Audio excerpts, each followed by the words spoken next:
My name is Sam Sorelli and I'm Miss Connecticut Teen USA 2020. I've been working on a very special project for a few weeks now and I'm very excited that I officially get to launch it. I'm launching my very own video series called Human Trafficking, Victims Without Voices. So the reason why that I'm really launching this video series is because unfortunately here in the US and in many places around the world, human trafficking is a topic that we don't often talk about. Mainly because we don't think it's happening here. It seems something that is so foreign. We see it in movies and we think it happens somewhere else, but sadly it is happening here. And it's something that we're just not educated on enough. So I think that it's so important to really be talking about this and educating people. So the reason why I really got interested with human trafficking is because I'm a first-generation Albanian American, and in Albania, where I'm from, human trafficking is a really large issue, but unfortunately it's not talked about often enough. And through my research, I actually realized that human trafficking is also very prevalent here in the United States as well. I really am hoping that with this video series, I can raise more awareness and we can really educate people on this very, very important topic. First episode today, what I really want to talk about is what is human trafficking? Human trafficking is essentially transporting a person or a group of people from one area to another area, or one state to another state, or one country to another country, and forcing the victim to work against their will. What happens is these traffickers essentially take away their victim's freedom.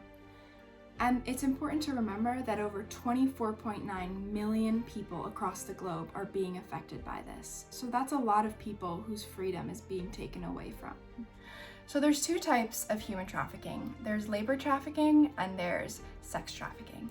Labor trafficking is forcing someone against their will to work in the labor industry. It could be like agriculture or making them work in a circus.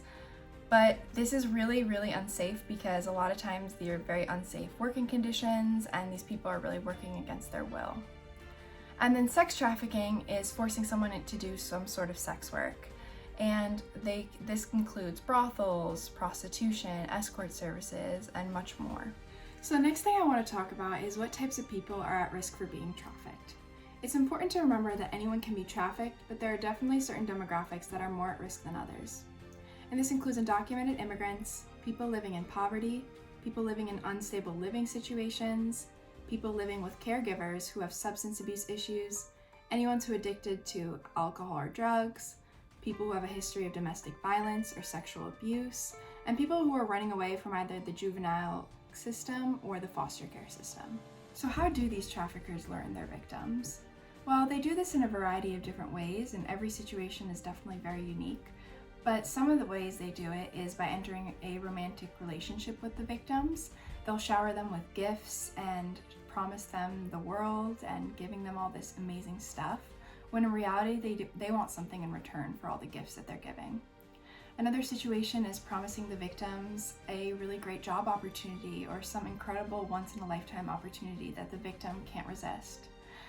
They also do this by reaching out online and forming a relationship online with their victims as well.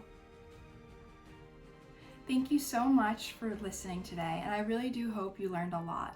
Please stay tuned for the next episode. And if you're wondering where I got a lot of my information, majority of my information that I got today is from the Polaris Project, which is a national human trafficking organization.